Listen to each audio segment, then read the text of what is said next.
حضرت مولا علی شیر خدا نے فرمایا تھا قرآن پاک کبھی پرانا نہیں ہوگا، جب بھی پڑھو گے نیا مزہ ہی آئے گا، نیا سرور ہی آئے گا، نئی کیف۔ بڑے بڑے کٹر کافر قرآن پاک سنتے تھے نا۔ ایک دن عتبہ کہنے لگا ابو جہل سے اور دیگر لوگوں سے کہ بڑی ہو گئی لڑائی، بڑی ہو گئی بحث، اس طرح کرتا ہوں میں جا کے نہ تو محمد ابن عبداللہ صلی اللہ میں جا کے بات کرتا ہوں حضور سے۔ عتبہ آ گیا، کہنے لگا میں مذاکرات کرتا ہوں۔ سب نے کہا چل تو سیانا آدمی ہے، سمجھدار ہے، چلا جا۔ جا کے نہ تو وہی باتیں جو وہ ہمیشہ کرتے تھے۔ نبی کریم علیہ السلام سے کہنے لگا ہم سارے آپس میں ہیں، برادری ہے، قبیلہ ہے، ایک شہر ہے، پھر بھی لڑائیاں شروع ہو گئی ہیں۔ جو آپ کا کلمہ پڑھتے ہیں وہ الگ ہو گئے، جو ہمارے معاذ اللہ طریقے پہ ہیں وہ الگ ہیں، تو کوئی بات چیت نہ کر لیں بیٹھ کے۔ تو حضور نے فرمایا کرو نا۔ کہنے لگا اگر آپ سرداری چاہتے ہیں تو ہم دیتے ہیں، اور اگر آپ مال و دولت چاہتے ہیں تو معاذ اللہ ہم دیتے ہیں، جو آپ کہتے ہیں ہم کرتے ہیں۔ کسی طرح کا بھی آپ کا مطالبہ ہے تو ہم پورا کرنے کو تیار ہیں، تو آپ بتا دیں ہم وہ کر دیتے ہیں۔ وہ بڑی اس نے لمبی چوڑی تقریر کی، جتنی آفریں گنا سکتا تھا گنوائیں۔ کریم خاموش رہے۔ جب اس کی بات پوری ہو گئی تو حضور فرمانے لگے میں بھی کچھ بولوں گا؟ کہنے لگا بولیں۔ میرے نبی پاک نے قرآن پاک پڑھنا شروع کر دیا، چند آیتیں پڑھی، کھڑا تھا بیٹھ گیا، پھر اٹھ پڑا، کبھی ادھر جاتا ہے کبھی ادھر آتا ہے۔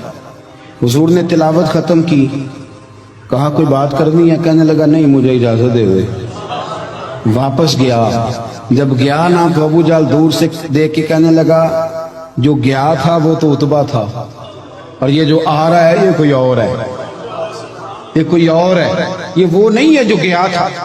واپس آیا تو کہا کیا طے ہوا؟ کہنے لگا یار طے کیا کرنا ہے، میں نے شاعر بھی دیکھے، کاہن بھی دیکھے، جادوگر بھی دیکھے، میں نے زمانہ گھوما ہے، پر جو قرآن وہ پڑھتے ہیں وہ بندے کا کلام نہیں، وہ رب کریم کا ہی کلام ہے، وہ اللہ کا کلام ہے۔ تم نہیں مقابلہ کر سکتے، تم باز آ جاؤ، وہ تمہارے بس کی بات نہیں۔ تیرے آگے ہیں یوں دبے لچے فصحا عرب کے بڑے بڑے، کوئی جان منہ میں زبان نہیں بلکہ جسم میں جان نہیں، اور کروں تیرے نام پہ جان فدا، نہ بس ایک جان دو جہاں فدا، میرا دو جہاں سے بھی نہیں جی بھرا، میں کروں کیا کروڑوں جہاں نہیں۔ طفیل بن عمر دوسی مکہ شریف آئے تجارت کے لیے، پہلے بھی آیا کرتے تھے، کہتے ہیں میں بہترین شاعر تھا، مکے آیا سامان بیچتا تھا، کچھ خرید کے لے جاتا تھا۔ ابو جہل مجھے کہنے لگا تو ہمارا دوست ہے، پرانا سجن ہے، تیرا آنا جانا ہے، اور تجھے یہاں اس شہر میں کیونکہ تو ہمارا مہمان ہے تو ہر بات سے آگاہ کرنا ہمارا ذمہ داری ہے۔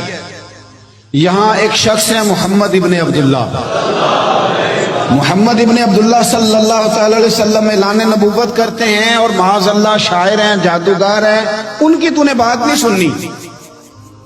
کہتا میں نے کہا مجھے کیا ضرورت ہے، میں نے چند ہفتے ٹھہرنا ہے، مال بیچنا ہے، کچھ خریدنا، چلے جانا ہے، مجھے کیا ضرورت ہے؟ کہا اچھا میں نہیں سنوں گا بات۔ کہتا مجھے نظر آئے کئی دفعہ حضور، اور جہاں حضور ہوتے تھے میں قریب ہی نہیں جاتا تھا۔ کہتے ہیں ایک دن نا حرم شریف میں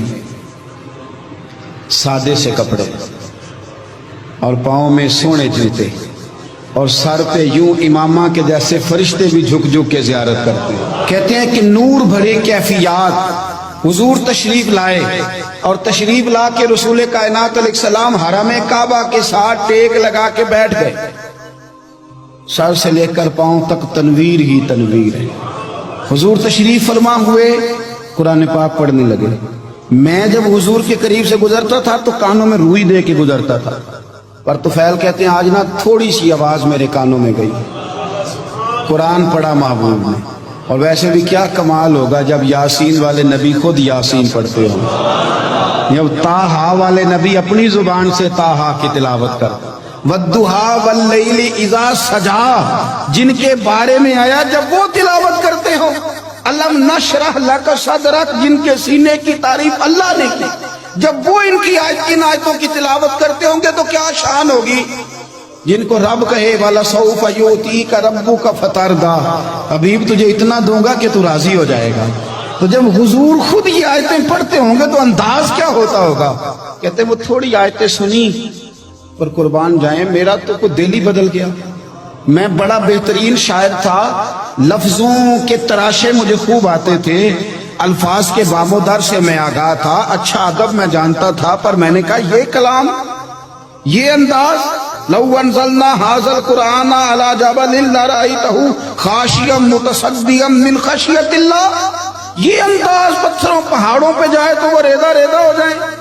کہتے ہیں تھوڑا سا بڑا قریب لے اور پھر نظریں جھکائے ہوئے حضور اپنے گھر گئے، سرکار چلے تو میں پیچھے پیچھے، حضور گھر میں چلے گئے تو میں نے دروازے پہ دستک دی، باہر آئے، سلام لی. میں نے کہا محبوبہ وہ جو آپ پڑھ رہے تھے تھوڑا اور نہیں سنا دیتے، تھوڑا اور نہیں تلاوت کر دیتے؟ کہتے ہیں رسول پاک نے نا پھر قرآن پڑھنا شروع کیا. میں کبھی بیٹھتا تھا کبھی اٹھتا تھا، جب حضور نے تلاوت مکمل کی تو میں نے آگے بڑھ کے ید اللہ والا ہاتھ تھاما اور دست مبارک پکڑ کے کہا سونیا، یہ مجھے کہتے تھے نہ سننا، میں نے زمانہ دیکھا ہے، میں کوئی عام آدمی نہیں، میں سردار ہوں، میں نے دنیا دیکھی ہے، مجھے قسم ہے.